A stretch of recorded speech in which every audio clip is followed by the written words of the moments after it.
So, big news today, wasn't it? Big news. Labour has unveiled new plans to tackle the migrant crisis. Anyone hopeful that they'll crack it? No? I said, come on, we must have one optimist in. OK. Anyway, so here are Shabana Mahmood's plans, or at least some of them anyway, to tell judges to prioritise public safety, so our safety, over ECHR rulings, what they think the ECHR might say.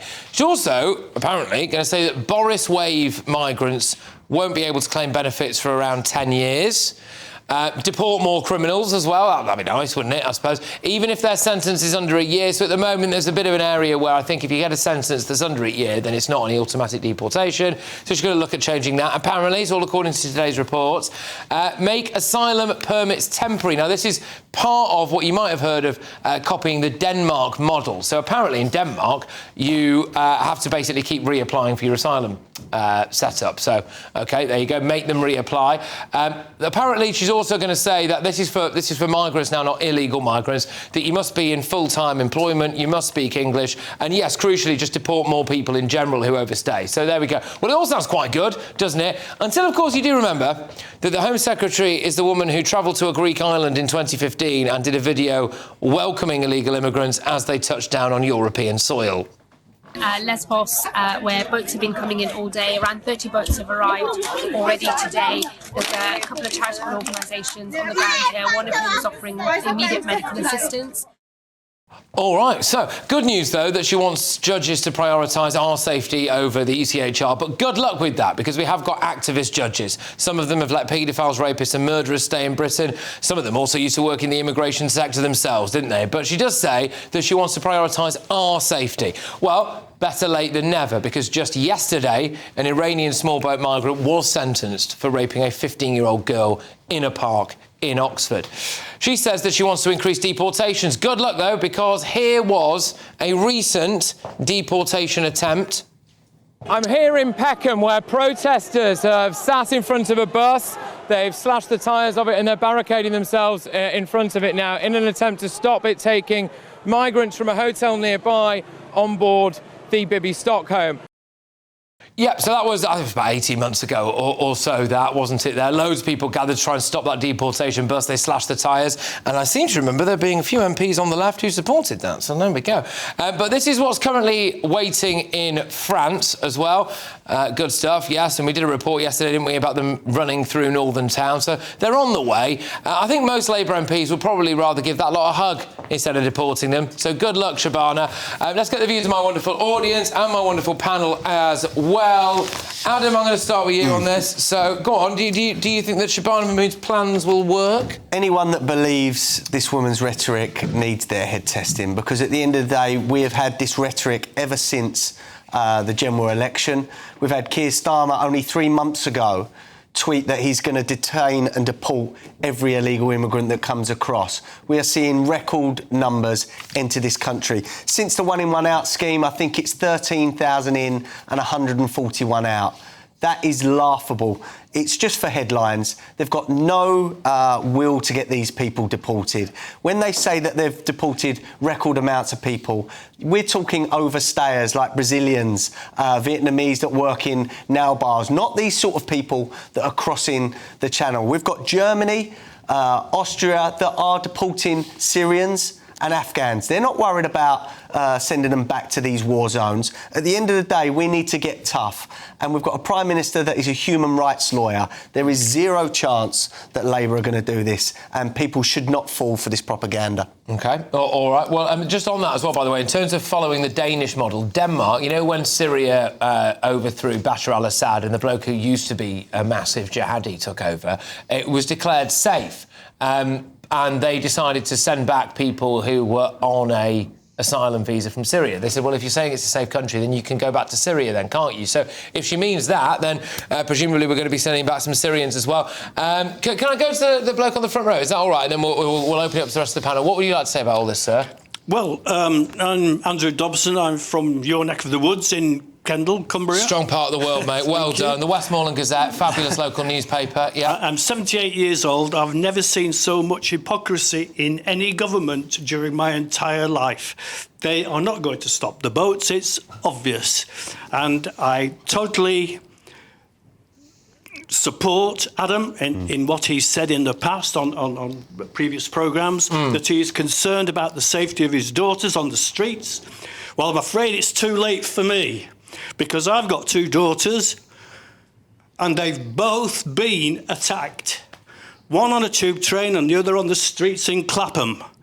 Now, they're not stupid girls. They're from King's College. They're university graduates, but they're still frightened to death of walking the streets alone at any time during the day in London. And people like Sadiq Khan, the mayor, and the government are denying it. What planet are they on? Because they're certainly not on the same planet I'm on. And ask my daughters what they must think. They're frightened to death. And it's not just about me and my daughters, it's about everybody's daughters and girls and women on the streets in this country at the moment. Are you frightened? Do you feel safe on the streets? What about you, sir? Do you feel safe? And they're asking me if you're entitled to a family life when they come here. You can see by my shirt, this is from the nuclear submarine Conqueror. Yeah. What do you think of a family life I had when I was out there serving my country on a nuclear submarine? Huh? Yeah, I mean, well done for your thank you for obviously your service. Very, very sorry to hear about what happened to your to your daughters there as well. I do hope they're okay, and I'm sure we all share that sentiment. Yeah, Hello, I'm Bev Turner. Now, it can feel like the money in our bank accounts at the moment does not keep up with the cost of living, and maybe there's a solution. I'm here today with the CEO of TallyMoney, Cameron Parry. Cameron, what is TallyMoney? Well, Bev, with TallyMoney, you get a current account and a debit card, but instead of pounds, you use milligrams of gold as your everyday money. So why gold? Gold traditionally is a great store of value. It has, on average, gone up at over 11% per annum for the last 25 years against the pound. It's tripled in value in the last decade. And in the last 2 years alone, it's increased by 50% against the pound. Banks' savings products just can't compete with that level of growth. But this isn't just about gold. This is about a currency that you guys have created at TallyMoney. Explain it to me as though I'm an idiot. So, look, people need to be able to hold their earnings and build their savings in a money that retains its value and remains in their legal control and remains theirs to access, away from government control. Great. You had me at not exposed to government control. You should feel safe and happy with your money. You should have peace of mind. The more money you see in your bank balance, and that's the type of thing we're trying to deliver, and give people choice in the type of money they get to use every day. Brilliant. Thank you so much, Cameron. Thank you.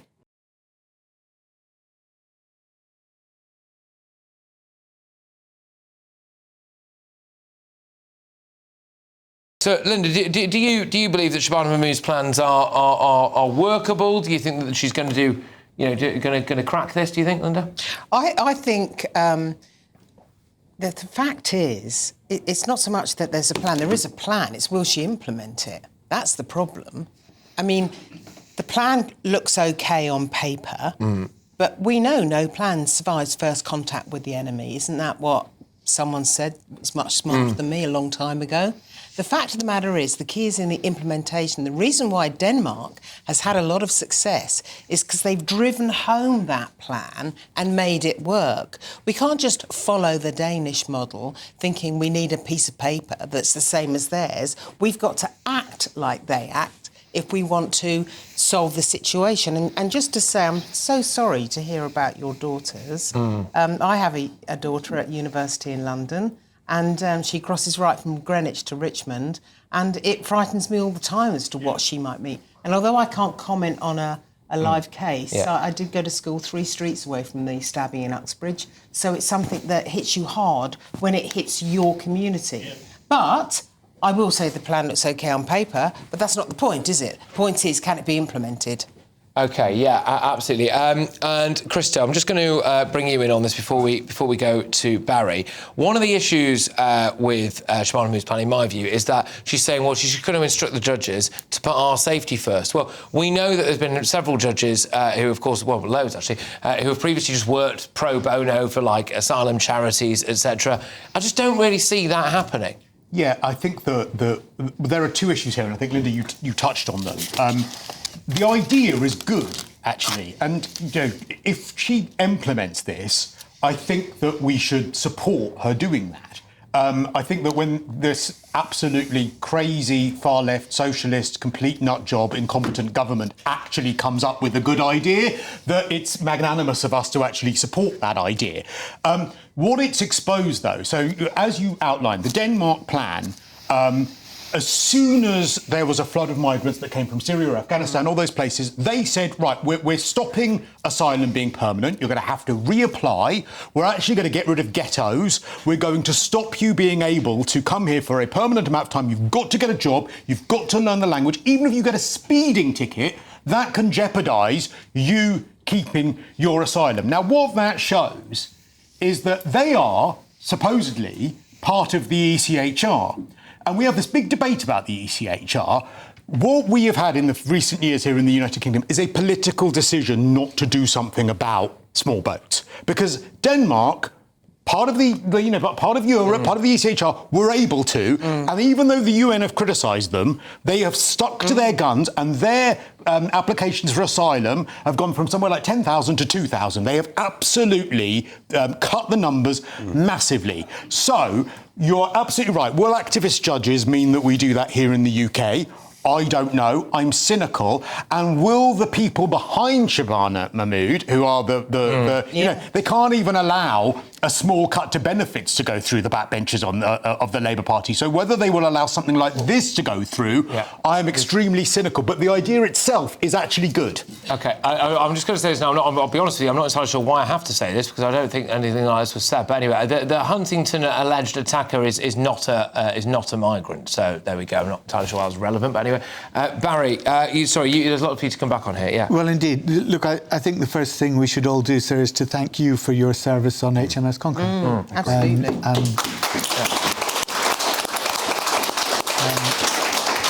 I noticed the badge and the T-shirt when I walked in, and I thought there's somebody who's done his turn.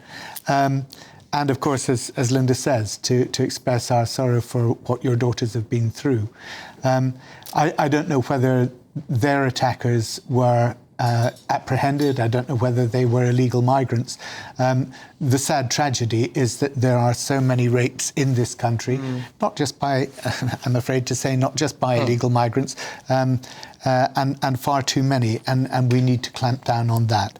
But moving on to the issue of this Danish-style migration policy, I mean, I'm glad Krista said what he did, because these are measures that the government is taking which seem to have worked in reducing the number of illegal migrants in Denmark. And if they can be replicated here, it may perhaps do the same. I think there's a lot of sense in saying to people, and actually the facts show this, that many people who come as asylum seekers from unsafe countries like Syria, where there was wars and so on going on, when things are better, they do want to go back, many of them, to their own country and be part of it. Though? Well, many of them have. I think that the proof is in the fact that many have. I know that a lot of people went to fight for ISIS have come back to Britain. And a lot of them have gone on holiday, by the way, and come back. That's the other thing. They shouldn't have the choice. But I think the point is this, that the Danish system has said, once your country is safe, then you will go back. And so that's why they've put in these temporary 2-year reviews, 3-year reviews. All right. And that seems to me a sensible way of proceeding. But Adam sounded as if he didn't even want this to work. I mean, of course I want it to work, Barry. I'm seeing the devastation in my community. But in that case, I think Christo's line is a lot better to say, well, look, these seem like sensible proposals. Let's see if they work. Let's hope they're implemented, rather than say, well, it's never going to happen. Let's remember, Denmark is a left-wing government. Now, if we do this sort of thing here, Reform are called Nazis and far right. At the end of the day, the left don't seem to want to tackle this problem, and I don't believe them. But what happens when all these countries like Denmark get tough on asylum seekers and illegal immigration? Guess where they want to come? They want to come here. So they are driving them here. We need to do something fast. We need to get the ones that are here out, and we need to stop paying them benefits and for these hotels, because this country is going downhill very fast. OK. All right.